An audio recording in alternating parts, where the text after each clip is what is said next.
Hi, my name is Patricia H.Wong, but my childhood nickname was Pinky. I am 70 years old, and we are in Sacramento, California, and today is September 25th, 2015. My name is Geoffrey Philip Wong. I am Patricia, aka Pinky's elder brother. I am 74 years old, and today's date is September 25, 2015, and we're at our hometown in Sacramento, California.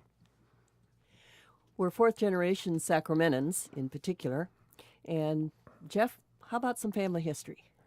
You really know how to stick it to me since I'm the oldest guy here. Yes, we welcome this opportunity to outline and highlight the 145 years and 5 generations of our Wong family clan have lived in California, primarily in the Sacramento area.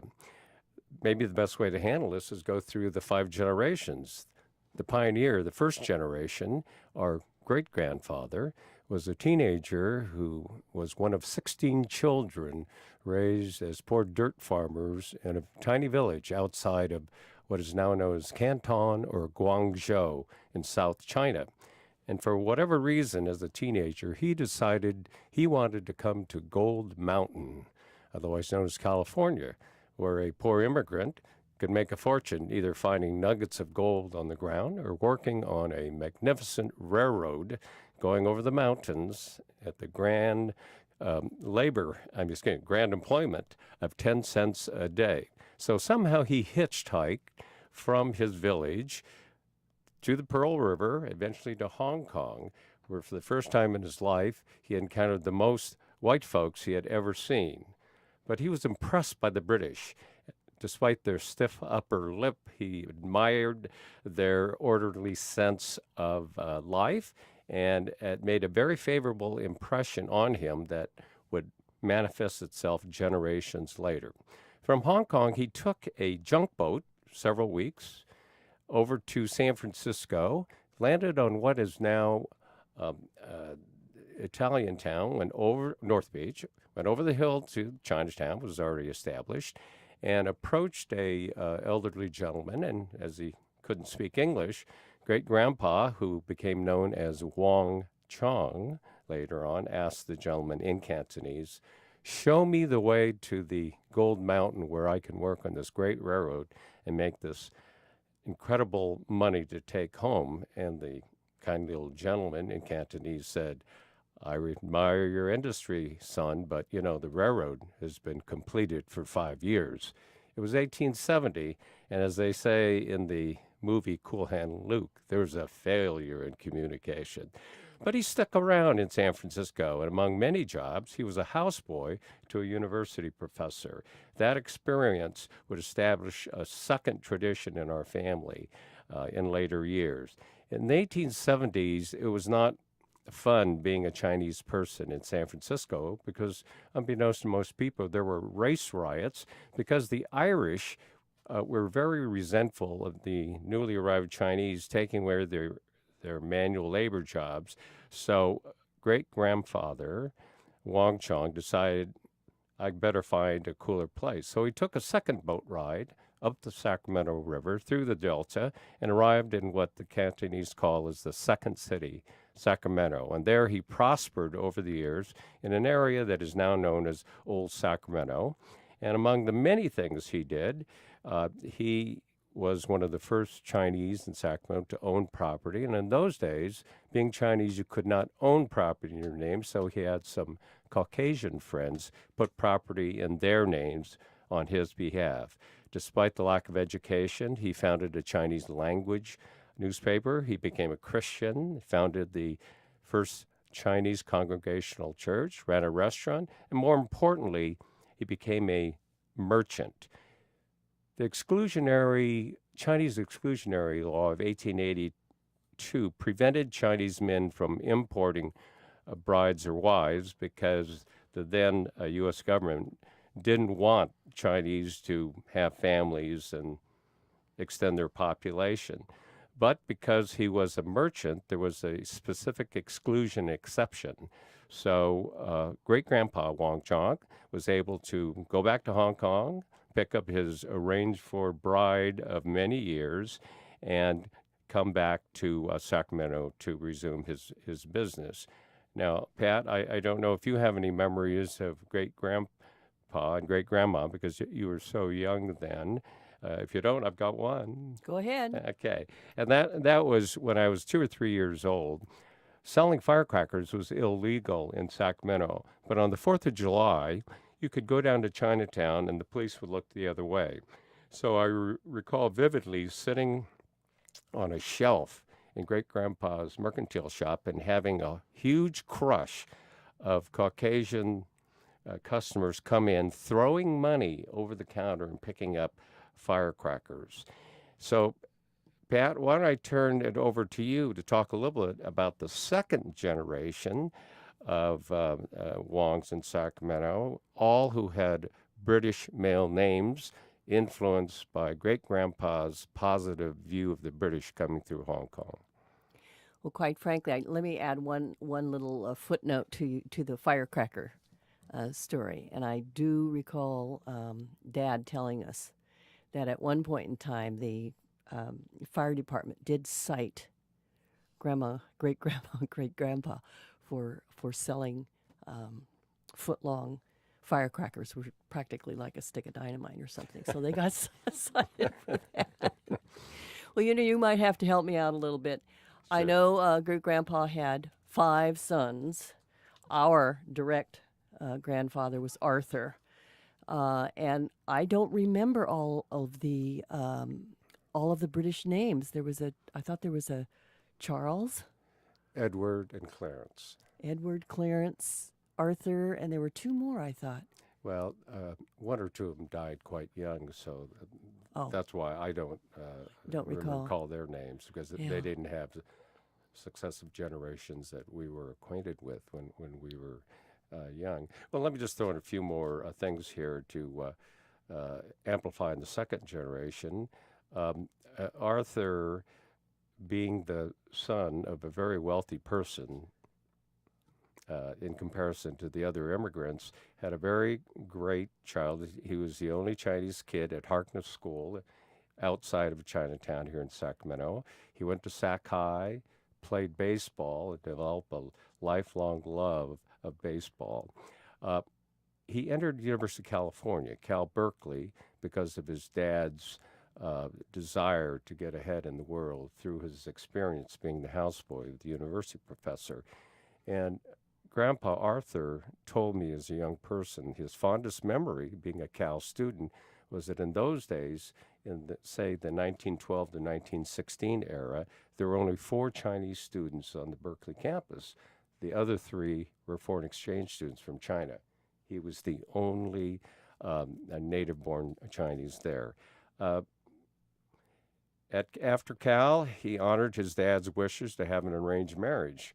So he dutifully went back to Hong Kong and married our grandmother, Li Shi, who was the daughter of a prominent school principal, who did not have bound feet. I forgot to mention that great-grandpa, when he brought his bride over, she was the last of the generation that had bound feet, which on Western standards is quite cruel, but under traditional Chinese culture is a symbol of beauty.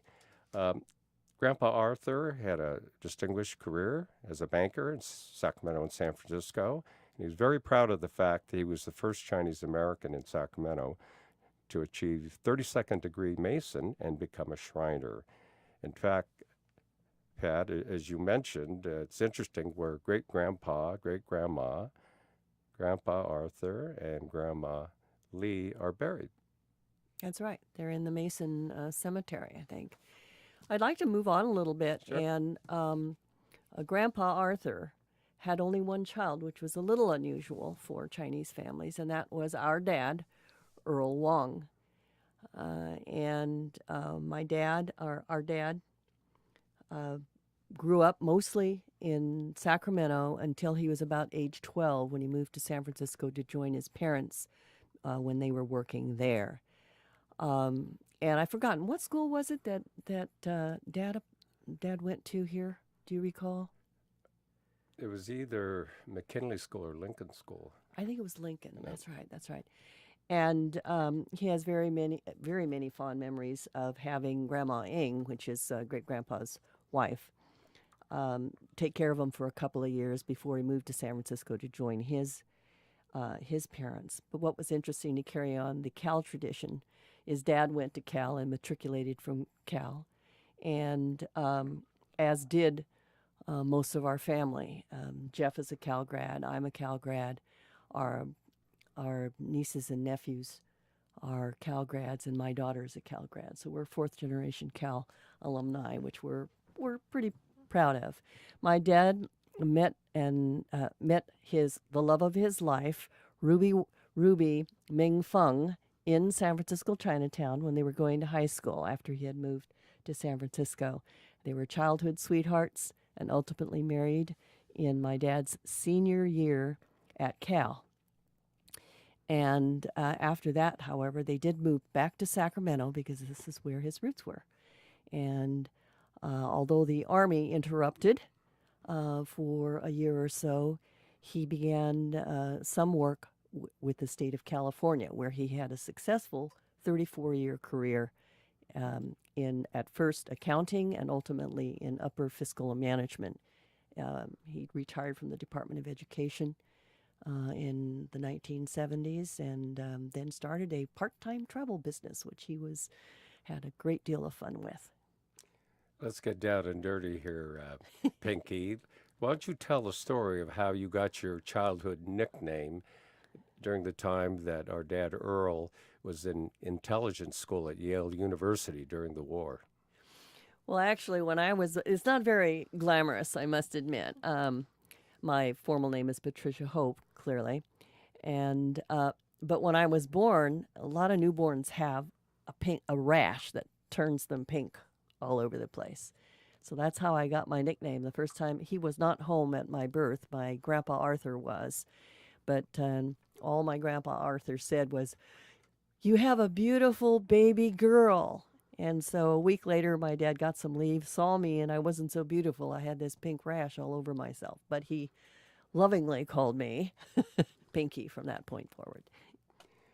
Well, it's sort of interesting. I'm going to defer to you about some memories of our fourth generation, you, me, and our middle sister, Linda, about some of the fond memories we had in growing up with our wonderful parents. You were the most active and outgoing when we were younger, and we just couldn't keep up with all your activity. Why don't you tell us what life was in suburbia after we moved from Alkali Flats down to Hollywood Park? Well, let me first of all mention that we did grow up in the Washington School District and went to Washington School, which was closed for many years and is now getting enough of a midtown, downtown population to reopen. But when we lived there, it was Italian town. We played with the Spitallaries and the Zarzanas and the Mandelas, and then we had Officer Brown, who lived next door to us, and then we had the Schoenbergers, who were about maybe a block and a half away. And those 5 families used to roam the streets as cowboys and playing cowboys and Indians and things of that nature. And I think the Mandela's fig tree used to rain figs, and of course we would have fig fights, which didn't exactly go well with parents after a while because it's pretty messy. We then moved in 1950 to Hollywood, then a new subdivision, Hollywood Park, just south of William Land Park. And there we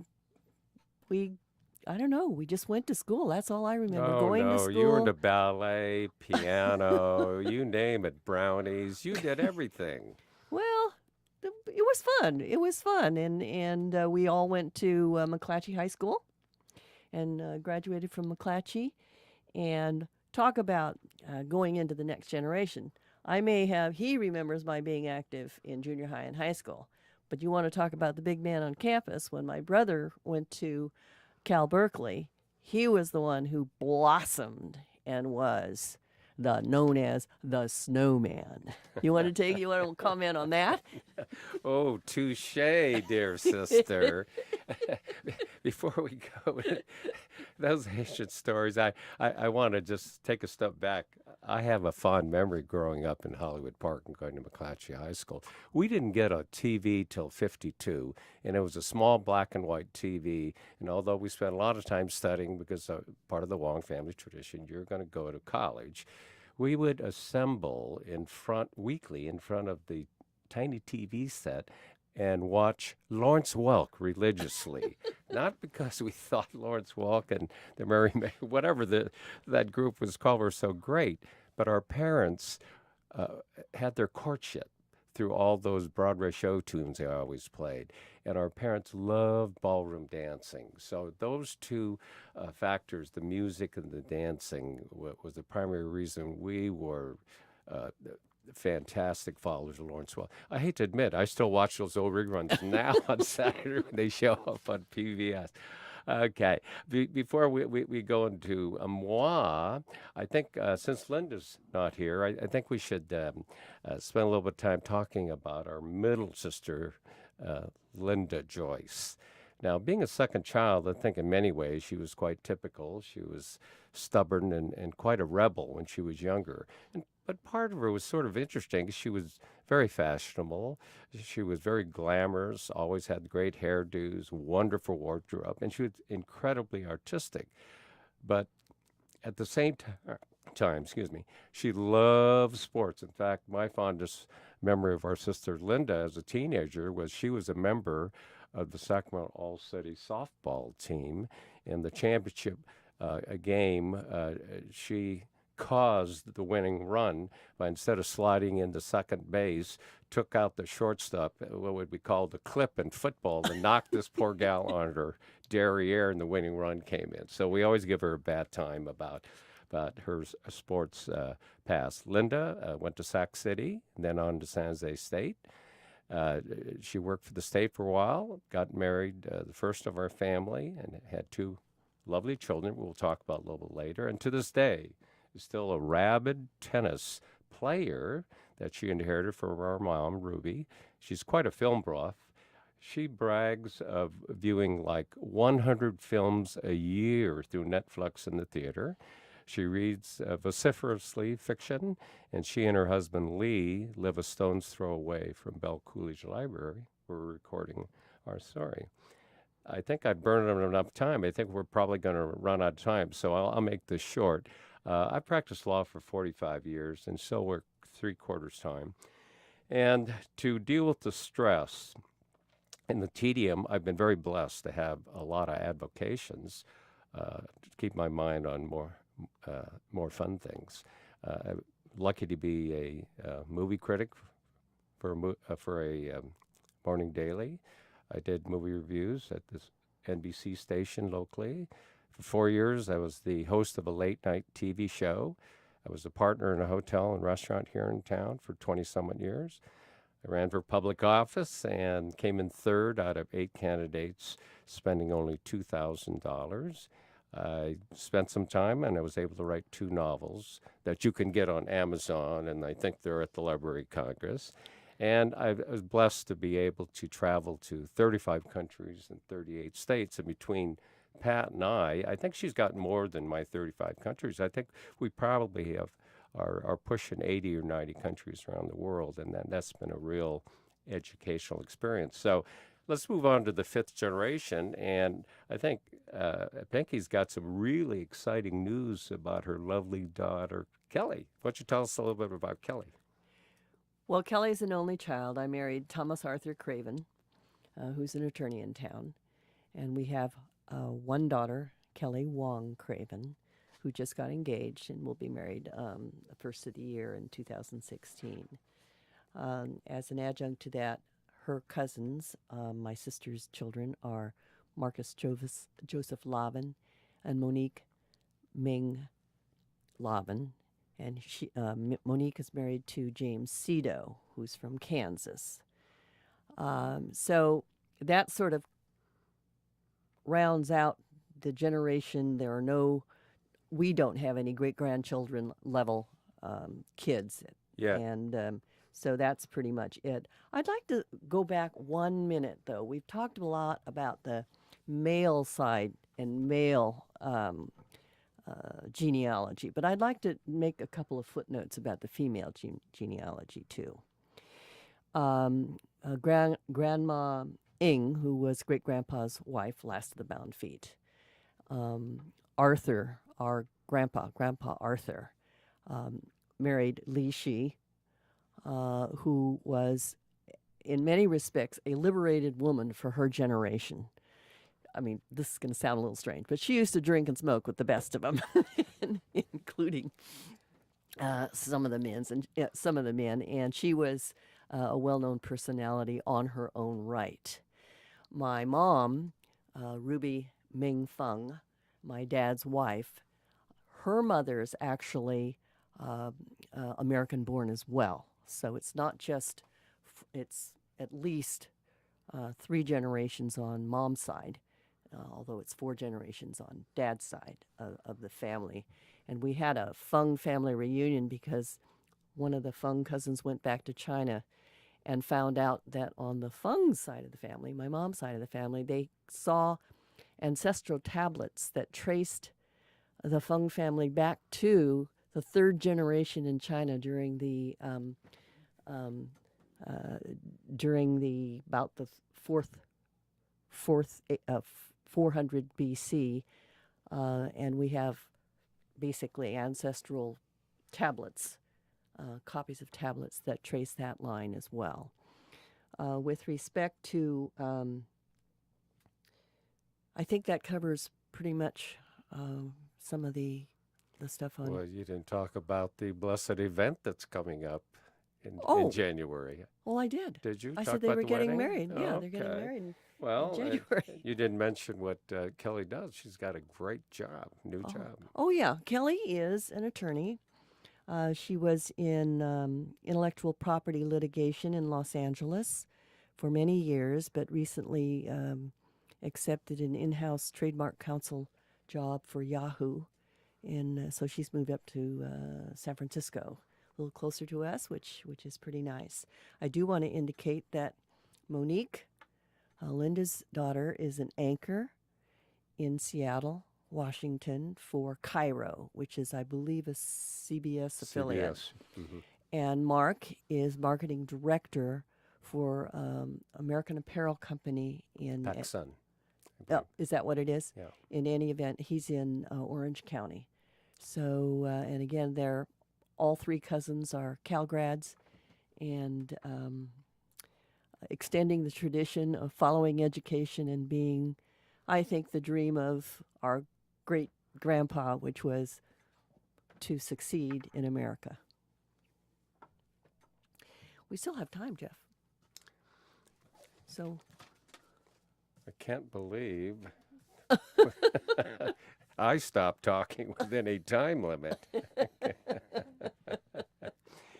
Well, at a time like this, that although longevity runs on both sides of our family, Earl's the Wong side, and our mom's side, the Feng Ming side, when you reach a certain age, and I'm sort of there, you get a little philosophical as to, well, what this experience has been. And it's just been absolutely fabulous that certain values and themes have been predominant here in our 5 generations in Sacramento. One is the love and loyalty to family. Secondly, the commitment and dedication to higher education as a way of leveling the business and economic field.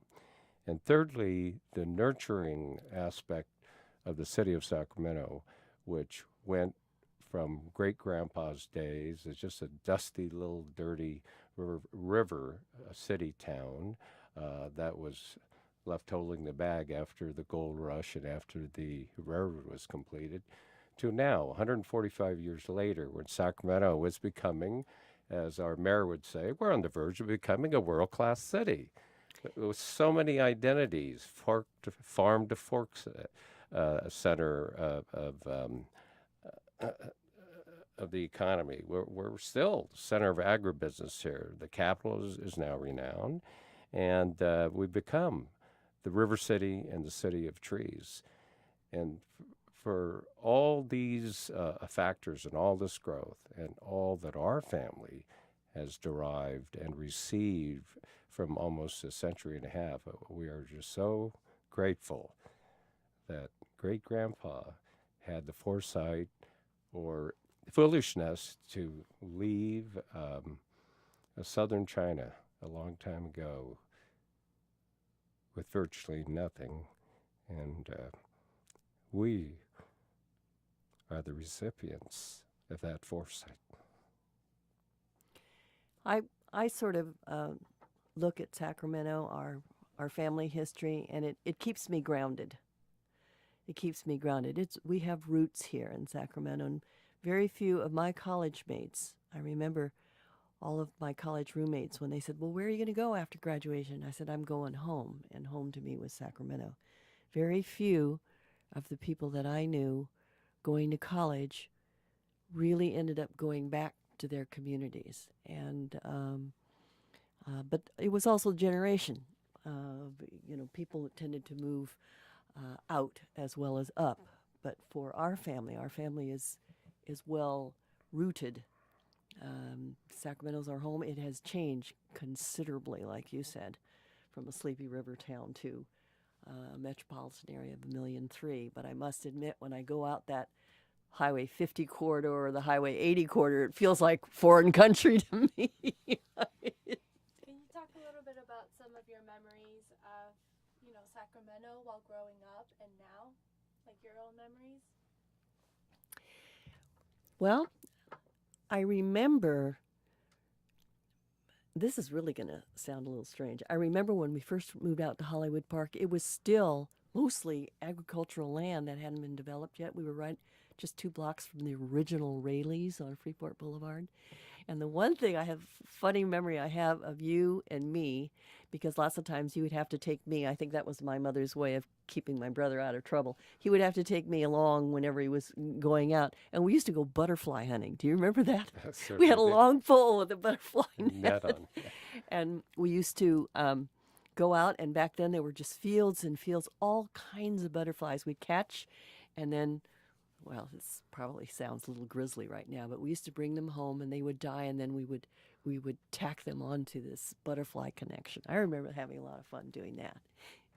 Do you recall? One of my earliest memories, because I was the elder, as a very young child, Grandpa Arthur had retired early from the banking business but wanted to go into something else, and the law was different then, so he became the financier and partner in a couple of gambling operations, which was a no-no. One was down close to where Old Sac is now, and one was down the river, down the Delta in Walnut Grove, close to the historic city of Locke. And I can remember as a young child wandering into these gambling casinos that were frequented primarily by Filipino and Portuguese farm workers. And when you're that short, all I can remember is clouds of cigar smoke descending on me, and the click, click, click of tiles, and beer dripping on me, and people screaming in foreign languages. And that was my, if not fondest, one of my earliest memories, and that's sort of an outlaw story that all families have. You know what? Another thing that I remember is Sacramento actually had a thriving Chinese community, and the Wong and the various family tongs. The Wong Association, there was a Yi Association, there was a Fong Association. So at any Chinese New Year's or some type of Chinese festival, there would always be these banquets. And food was fantastic. I remember having these 10-course meals, and normally 3 generations were present at all these gatherings. And I do have a very fond memory of going to those and just stuffing myself with all kinds of great food. And as per Chinese tradition, the elders give out these little red envelopes called Lai Xi to the younger generation. It contained money. So you would sit there pocketing all these red packets with money, and then we would stick them in our piggy banks. That was sort of fun. Some traditions are actually kind of cool. So you have about 10 minutes left. Do you want to share some of the traditions that you'd like your future generation to keep alive? If they were to listen to this. You know, to be honest, the overarching tradition, if you want to call it, is also applies to any culture. Our tradition of having a close family has kept us all glued together, no matter, even though now the next generation is scattered much more geographically. The family ties are strong. We always try to get together at least once or twice a year, and I think the importance of family is something that we have treasured growing up, and we hope will continue with our kids, and if we should be so blessed, our grandkids. Piggybacking on that, there was a long period of time, especially when I was blossoming, as my sister said, in college, where all my college buddies from Cal would love coming to Sacramento on weekends when I would bring my dirty laundry in for my mom to clean. They loved hanging out at the Wong household, and I never understood it. I knew my folks were cool, they're very friendly and easy to get along with, and they fed all my ravenous friends. But it turned out later, as I got to meet the parents and family of my college friends, that what I took for granted, the sense of family and the loyalty and the commitment, was missing almost in I won't say all, but 90% of my college friends. So for them, Earl and Ruby became the surrogate parents they never had, because they never had the sense of loyalty and fun and togetherness that Pinky, Linda, and I really took for granted. And until recently, when our folks passed away in their 90s, when my old college friends, now my age, would come to town, they would always insist on going by to say hello to Earl and Ruby, and now I know why. Yeah. As far as, I think your question may have addressed also any Chinese traditions that might be passed along. I must admit that after 4 or 5 generations, some of those ceremonial traditions have gone by the wayside to a certain extent.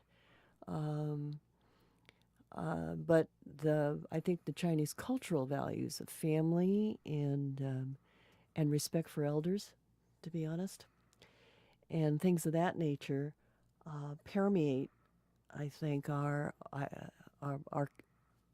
daughter and my niece and nephew, that we're not a forgotten generation, which I sometimes sense for some of our friends. So I'm hoping that kind of thing continues.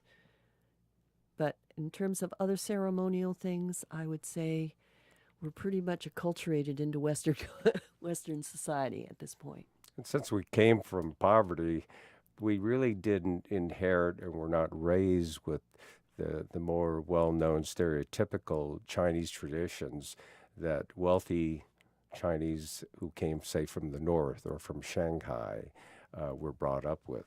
So other than what was the oral history of the poor and the desire to eat well, which was the real luxury of poor Southern Chinese, which still is a cultural value of eating well and eating often, there isn't anything I can think of that's ceremonial and traditional that we inherited from our uniquely